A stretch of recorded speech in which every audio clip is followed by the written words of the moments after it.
You're listening to Biz-Souls, the business podcast with an edge, hosted by me, Rona Lewis, and Jeffrey Hansler. Tune in for perspectives and discoveries about the changing world of business. It's time to connect to the heart, soul, and humor of how business gets done. Hello, everyone, and welcome to another edition of Biz-Souls. I am Rona Lewis. I'm Jeffrey Hansler, and we get to the heart and soul of business and the people who make it happen. What's with the voice thing? Oh, am I? I don't know. Am I talking weird? No, you were, well. Uh-oh. Did I? Okay. We'll fix that in post. Did I put my elbow on that? You can't take me anywhere. Anyway, talk about, all right. I let Rona into the studio booth alone, and she stepped on a floor strip, and I cut off the electricity, so the cameras were all dead when I came back, and she obviously hit the side things. Yeah. That's why I'm just here I'm the color person. I just do. I'm the funny one. Who was that person a long time ago? It was on a movie, a film. Everything touched would break, and she was just like a walking disaster. I don't know. It was some show and some character. Anyway, we digress. So that didn't help the productivity of what we were doing, and that's what we're talking about. I get these newsletters. Okay. From Inc. and from... Really? You get newsletters? I don't get any newsletters. I know.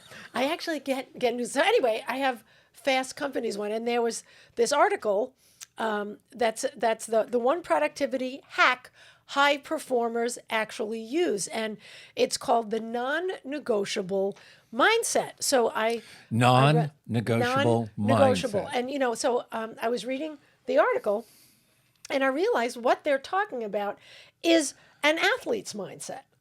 And how it basically works is like, look, I have to do, I want to do this. I have to do this for my mental health, for being how I want to be, whatever. It's a difference of, I got to go to the gym, to I'm a person who goes to the gym. And that's, all my friends are like, oh my God, Rona, you're so productive. You do something every day. I am either at the gym or running or doing, like I think six days a week.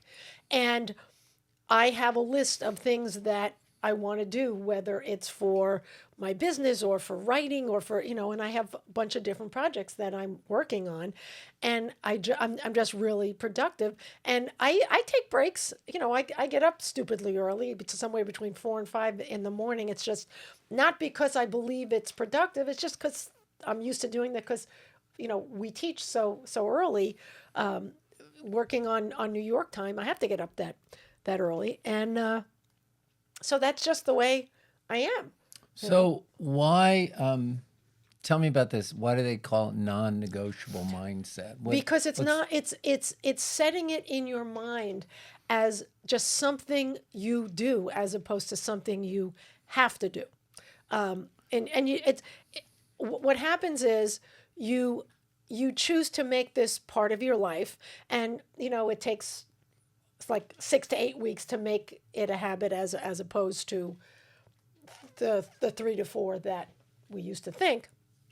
And once you do it enough, you make it a habit, and that just, it affects your brain and your mindset, so that you then all of a sudden become this person that does all these things that is very productive and gets stuff done.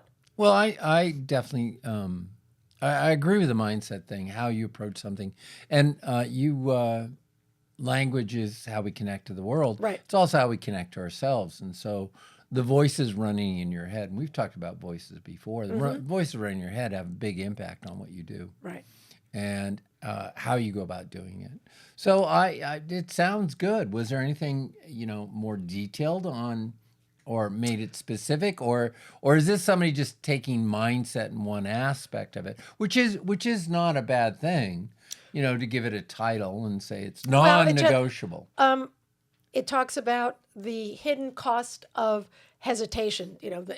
The do I do it now? Do I do it later? Do I just find, chunk my time. And when you worry too much about should I or do I, when do I put it here, do I put it there, you kind of lose momentum. You're not involved in it. You're thinking too much about the action as opposed to just doing it. Okay. So they have it's just making fewer decisions. And I'm going to read this because Yeah, sure. they say so. It says the non-negotiable mindset eliminates hesitation by turning essential actions into pre-commitments, decisions made once and executed automatically. When something is non-negotiable, there's no internal debate. Like Nike says, you just do it. Okay. Who wrote the article, by the way? And while you're looking that up, so to me, this ties. Robin Landa. I don't know who that is. Okay. And who? will Where find was the article, or was Fast, it it was in Fast it's in Company? Fast Fast Company. Company. Okay. I will find out more about her, but make your point. Well, the thing is it's kind of on the idea of just compulsive. You have a target, you're going to get the target. You're not going to let anything interfere. Like, I'm going to clean the office. No matter what happens, we're going to get the office clean or something like that. And you commit to it, and you don't let anything get you aside. So one of the things is I went to work for an old manager from Apple, and he was starting a new company. And small companies, people are kind of, it's kind of a family-ish thing. And people would come in and they want to spend 20, 30 minutes talking about their day and what was going on. And, that adds up. That's like 2 hours. So now you're getting maybe 5 hours of productivity, assuming you're productive on the rest of the things. And just that laser focus. Now I'm going to get this done no matter what. And so you wouldn't engage with people. You wouldn't talk. You come in, sit down, start doing your work, and just stay heads down until you need to. Which is one of the problems which was a transition as a manager, is because if that's how you got to that, by working harder and better and faster and being more focused with somebody, you now, as a manager, you got people coming in and interrupting you all on a frequent basis. So it's hard to keep that just laser focused, self-centered mind commitment. So in this case, you went over it and I'm thinking about it. I'm thinking this is good. So what we do is we pick little, instead of one major target, we pick little targets throughout the day, keep those going. So as a manager, that might be a good way to look at it. Well, it's like, the book One Thing by Gary Keller. Right. And this guy wrote this whole book about, here's the concept. You pick one thing, you start it, you finish it. Now you don't have to read the book, and that's basically it. You may have a list of a bunch of things, and you pick one. Ow! Your cat wants to come up on my lap. My cat. If you see the last podcast, the podcast that just went on the week before this one, Indy loves me. the cats. Both my cats are being very, very needy. clean. Yeah, they're very needy. Especially Indy. He's being like, he doesn't want to be alone.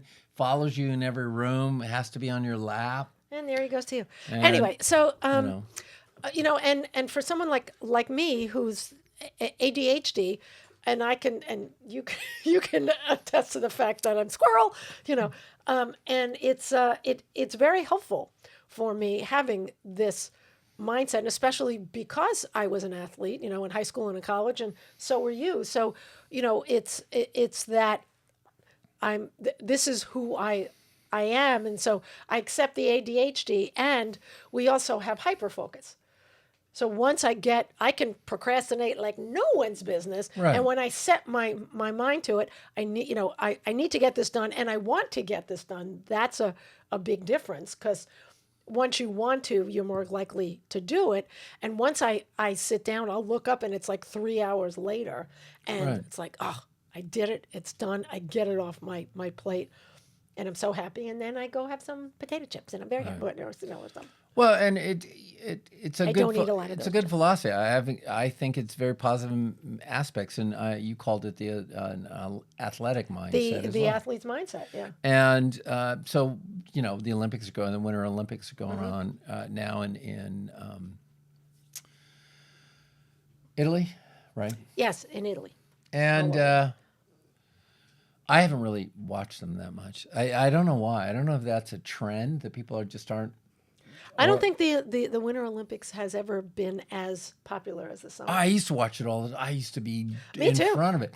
And I think do it's watch it. just so much noise with all choices and different things to do. Anyway, There's I just, you watch the ice skaters or the skiers because, the guys going around, it's just so intense. they have to be so present and so They have to be in there and they Yeah. have to control their emotions. They have to be focused on it. And you can it used to be you could tell when they were fidgety or they were a little nervous or they had a slight tic that something was bothering them and then they'd fall or fear of falling.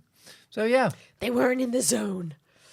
Well, it's hard to get in that. And the habit thing with the dates and the habit, how long it takes you to make a habit, I also think that's the intensity of it. I think if you just come in and do something and No. keep doing it for a while, I don't think it's a specific number of days. I mean, you can commit to something in a couple of days. Well, if I think it's important enough to you. Yeah, and I agree with that, and I think it's just how that neuroplasticity works Right. in terms of changing your brain, and you have to believe it. And I think that it's kind of like affirmations. If you say affirmations so long, I guess you start to believe it, which I do affirmations. I don't know if I do start to, I can picture myself, I can feel it. And a lot of times when I do think about, going to the gym, I always think how much better I'm going to feel. And I'm always so happy. It's like self-flagellation. It feels great when you stop. So I'm always happy. I'm going to go to the gym because it feels really good when I stop. And I like how I feel. So I get into the fact that, I like being an athlete. And even though I am getting older, the fact that something like the gym or to continue reading, he'll just walk around. Doing whatever I do, studying something or, promising myself that I'll read this business book, I always feel better when I do. And that's, I think, a mindset of, that flips things to the positive mindset. Indy's helping us. Yeah, no kidding. Well, first of all, I think it's a good topic for right now because of all the distractions going on with AI and all the distractions of social media and all the changes going on, social changes going on in the world. And a good mindset. It's good from a business standpoint.